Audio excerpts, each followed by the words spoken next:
नमस्कार, स्वागत है आप सभी का YouTube channel knowledge TV Haryana. आज 20 अगस्त 6 बड़ी खबरें सामने आ रही हैं। बड़ी घोषणा, ऐलान, बड़ी अपडेट। तो दोपहर 2:30 बजे तक 6 बड़ी खबरें, आइए देखते हैं।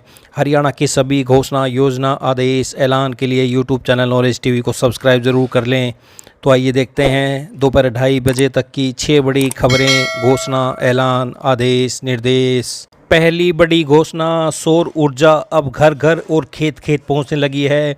जीरो बिल ही नहीं, अब बिजली बेची भी जा रही है। सिवानी, दादरी, तोसाम आदि में तो सोलर प्लांट तक लगाए गए हैं जो बिजली को बेच भी रहे हैं।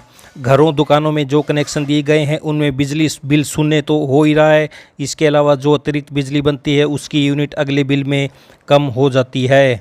इस प्रकार कुल मिलाकर ये कहा जा सकता है, सौर ऊर्जा जैसी सरकारी योजनाएं आम जनजीवन को आसान तो बना ही रही है, लोगों के जीवन में खुशियां भी बढ़ रही हैं। इन योजनाओं पर सरकार 75 से 80% तक सब्सिडी भी दी जा रही है। एक बार कनेक्शन लेने के बाद 25 साल तक की गारंटी भी दी जा रही है।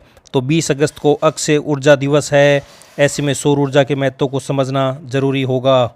तो बिजली निगम में सौर ऊर्जा के लिए दिए जा रहे कनेक्शन, सोलर कनेक्शन आवेदन 806, कनेक्शन जारी किए 547, आवेदन पेंडिंग 259, विभाग में पेंडिंग 203, उपभोक्ता की तरफ से पेंडिंग 56। तो सिंचाई के लिए 1 लाख से ज़्यादा कनेक्शन जारी, सौर ऊर्जा के लिए ट्यूबवेल के लिए 1 लाख से ज़्यादा कनेक्शन जारी किए जा चुके हैं। सोलर प्लांट भी बिजली की आपूर्ति में बने हैं सारा।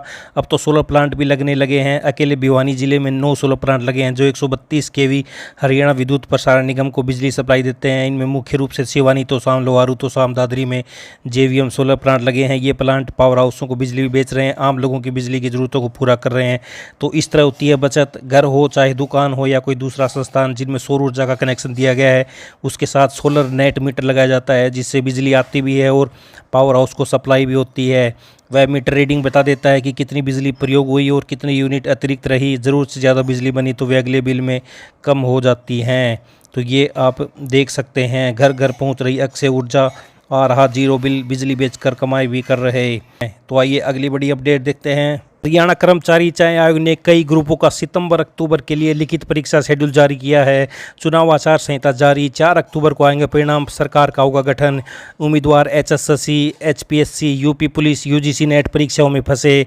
कई उम्मीदवारों ने बताया कि हरियाणा कर्मचारी चयन आयोग, हरियाणा लोक सेवा आयोग, उत्तर प्रदेश पुलिस भर्ती, यूजीसी नेट की परीक्षाएं आपस में भिड़ रही हैं। कुछ उम्मीदवार सभी में पात्र हैं। उन्होंने मांग की कि उम्मीदवारों की सुविधा के लिए भर्ती आयोग इस प्रकार की रीशेड्यूल करे कि कोई भी परीक्षा आपस में न भिड़ पाए और परीक्षार्थी सभी परीक्षा दे पाएँ। आदर्श चुनाव आचार संहिता, 4 अक्टूबर के बाद नई सरकार का गठन होगा। हरियाणा कर्मचारी चयन आयोग ने पुनर्विज्ञापित पदों के आवेदकों के लिए परीक्षा का शेड्यूल तो जारी कर दिया है। प्रदेश में आदर्श चुनाव आचार संहिता लागू है। पहले से विज्ञापित पदों के लिए लिखित परीक्षा भी ली जा सकती है और रिजल्ट भी घोषित किया जा सकता है। विधानसभा चुनाव परिणाम 4 अक्टूबर का घोषित होंगे। इसके बाद 2-4 दिन के भीतर नई सरकार का गठन होगा। चाहे भाजपा तीसरी बार सत्ता में है कोई या कोई दूसरी दल सरकार बने, अगर भाजपा सत्ता में आई रही तो एचएसएससी का अक्टूबर के लिए जारी किया गया परीक्षा शेड्यूल यही रह सकता है और कोई परिवर्तन होने की संभावना कम ही रहेगी। अगर दूसरे दल की सरकार बन गई तो इस शेड्यूल पर प्रश्न चिन्ह लग जाएगा। तो ये आप देख सकते हैं ग्रुप की परीक्षा के लिए टेंटेटिव तारीखें। तो ये आप देख सकते हैं, ग्रुप नंबर 7 2024 वाणिज्य समूह 10 सितंबर, विज्ञापन संख्या 10, स्टेनो दोनों भाषा 11 सितंबर, स्टेनो इंग्लिश 12 सितंबर, स्टेनो हिंदी 13 सितंबर, विज्ञापन संख्या 8। तो देख सकते हैं विज्ञापन संख्या 8 2024 लिखित परीक्षा की संभावना तिथियां। तो आप देख सकते हैं ड्राफ्ट्समैन, सिविल, इलेक्ट्रॉनिक्स और संचार इंजीनियरिंग पद, सभी प्रकार के मैकेनिक एवं ऑपरेटर। तो ये आप सभी की देख सकते हैं 8 2024। विज्ञापन नंबर 9 2024 की लिखित परीक्षा आप देख सकते हैं। राजकीय औद्योगिक संस्थान ITI में दाखिला प्रक्रिया जारी है। विभाग ने अब तक 4 मेरिट लिस्ट जारी किए हैं, लेकिन फिर भी कई राजकीय ITI में सीटें खाली हैं। रिक्त सीटों को भरने के लिए विभाग ने पोर्टल को एक बार फिर ओपन किया है। कौशल विभाग ने ऑन द स्पॉट दाखिला करने का निर्णय लिया। इच्छुक विद्यार्थी आवेदन करके दाखिला ले सकते हैं। अंतिम तिथि 23 अगस्त तय की गई और दाखिले 24 अगस्त तक किए जाएंगे। इस बार विद्यार्थियों के कम उत्साह को देखते हुए कौशल विभाग ने दाखिले की नई योजनाओं का ऐलान किया है। अब विद्यार्थियों को विभाग की ओर से निःशुल्क पासपोर्ट सुविधा दी जाएगी। इसके साथ ही हरियाणा सरकार ने ITI में दाखिला लेने वाली लड़कियों को प्रोत्साहन राशि देने का निर्णय लिया है। ITI में प्रवेश के लिए विद्यार्थी आवश्यक दस्तावेज लेकर आए। दस्तावेजों में मूल प्रमाण पत्र, आय प्रमाण पत्र, आधार कार्ड और पिछले शैक्षणिक रिकॉर्ड शामिल हैं। ऑन द स्पॉट दाखिले के लिए दस्तावेज लाना जरूरी। छात्रों को सुनिश्चित करना होगा कि सभी दस्तावेज सही और पूर्ण हो होता है कि दाखिले की प्रक्रिया में कोई अड़चन न आए, सभी दस्तावेज सही और पूर्ण होने चाहिए। 78 इस अवसर का लाभ उठाने के लिए 23 तक ITI के संबंधित कार्यालय में उपस्थित होकर दाखिला प्रक्रिया पूरी कर सकते हैं। तो ITI में खाली सीटें, पोर्टल फिर से खुला, 23 अगस्त तक ऑन द स्पॉट दाखिले होंगे। तो ये आप देख सकते हैं नई योजनाएं, विद्यार्थियों को निःशुल्क पासपोर्ट और प्रोत्साहन राशि भी दी जाएगी। ट्रेड और सीटों की स्थिति आप देख सकते हैं, कौन सा ट्रेड, कितने सीटें हैं, कितनी खाली सीटें हैं। तो ये आप रोहतक से देख सकते हैं अपडेट। तो आइए अगली बड़ी घोषणा देखते हैं। विधानसभा चुनाव लड़ने वाले प्रत्याशियों के लिए चुनावी खर्च की सीमा तय कर दी गई है। उम्मीदवार अधिकतम 40 लाख रुपए तक खर्च कर सकेंगे। प्रत्याशियों और राजनीतिक पार्टियों को निर्वाचन आयोग के दिशा निर्देशों का पालन करना होगा। उम्मीदवार को सिक्योरिटी डिपॉजिट के तौर पर 10,000 रुपये जमा कराने होंगे। अनुसूचित वर्ग के उम्मीदवारों के लिए यह राशि 5,000 रुपये तय की गई है। जिला निर्वाचन अधिकारी व DC ने बताया कि सिक्योरिटी डिपॉजिट नगद या ट्रेजरी के माध्यम से ही स्वीकार्य होगी। चेक या डिमांड ड्राफ्ट के माध्यम से राशि स्वीकार नहीं होगी। उम्मीदवार को चुनाव का लेखा जोखा रखना होगा, इसके लिए अलग बैंक खाता खुलवाना होगा। तो यह आप रेवाड़ी से अपडेट देख सकते हैं। रविवार को नहीं होंगे नामांकन। जिला निर्वाचन अधिकारी ने बताया कि 5 सितंबर से नामांकन पत्र दाखिल होने की प्रक्रिया शुरू होगी। 8 सितंबर रविवार को नामांकन पत्र नहीं भरे जाएंगे। नामांकन पत्र 12 सितंबर तक भरे जा सकते हैं। 13 सितंबर को नामांकन पत्रों की जांच होगी। उम्मीदवार 16 सितंबर को दोपहर 3 बजे तक अपना नाम वापस ले सकते हैं। उस दिन चुनाव चिन्ह आवंटित किए जाएंगे। तो ये देख सकते हैं 100 मीटर की परिधि में 3 वाहन लाने की होगी अनुमति।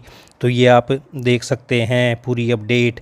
आयोग आज देगा तैयारियों का विवरण। प्रदेश में विधानसभा चुनाव का ऐलान होने के बाद चुनाव आयोग की तैयारी में जुट गया है। सभी 90 विधानसभा सीटों पर शांतिपूर्ण मतदान करने के लिए मंगलवार को प्रदेश के मुख्य निर्वाचन अधिकारी दोपहर 3 बजे मीडिया से रूबरू होंगे और आयोग की ओर से निष्पक्ष तौर पर चुनाव कराने के लेकर तैयारियों का ब्यौरा प्रस्तुत करेंगे। तो ये बड़ी अपडेट देख सकते हैं। आइए अगली बड़ी घोषणा देखते हैं। आखिरकार वही होने जा रहा है जिसकी संभावना जताई जा रही थी, यानी बीजेपी अपने पुराने सभी नेताओं को दरकिनार करके चंद रोज पहले बीजेपी में शामिल होने वाली कांग्रेस नेत्री किरण चौधरी को राज्यसभा में भेजने की तैयारी में है।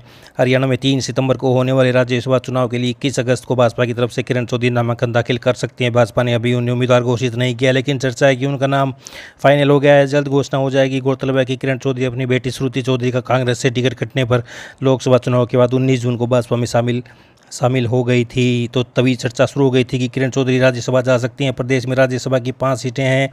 कांग्रेस के दीपेंद्र हुड्डा के लोकसभा सांसद बनने के बाद राज्यसभा सीट खाली हुई थी।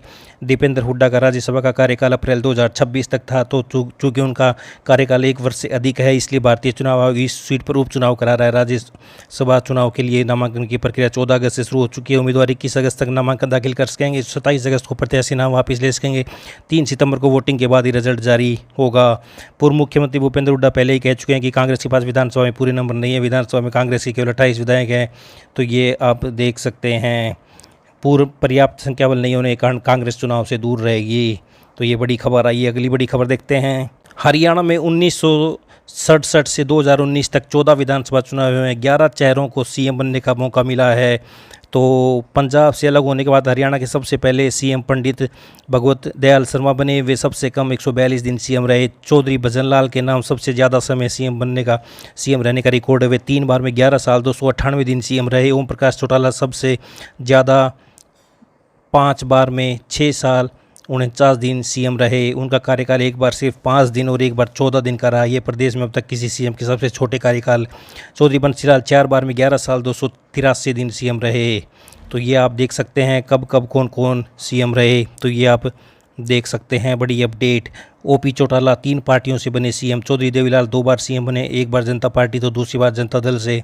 बंसीलाल 2 बार कांग्रेस और 1 बार हवीपा से CM रहे। राव बीरेंद्र सिंह कांग्रेस के 1 बार CM रहे। बनारसी दास गुप्ता 2 बार CM रहे, पहली बार कांग्रेस तो दूसरी बार जनता दल से।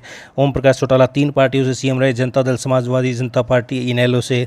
भूपेंद्र हुड्डा 2 कार्यकाल में कांग्रेस से लगातार सर्वाधिक दिन तक CM रहे। मनोहर के हटाने के बाद नायब सैनी वर्तमान में 12 मार्च 2024 से CM हैं। तो प्रदेश में 3 बार राष्ट्रपति शासन लगा है। तो ये आप पूरी अपडेट देख सकते हैं। तो हरियाणा की सभी चुनाव की अपडेट के लिए, सभी घोषणा, ऐलान, योजना, सभी चुनावी अपडेट के लिए यूट्यूब चैनल नॉलेज TV को सब्सक्राइब जरूर कर लें। तो इस अपडेट में इतना ही। वीडियो को ज़्यादा से ज़्यादा लाइक करें, सब्सक्राइब करें, बेल आइकन को जरूर प्रेस कर लें, जिससे वीडियो का नोटिफिकेशन समय पर आपके पास पहुंचता रहे। तो इस अपडेट में इतना ही। पल पल की जानकारी के लिए यूट्यूब चैनल नॉलेज TV को सब्सक्राइब भी कर लें। धन्यवाद।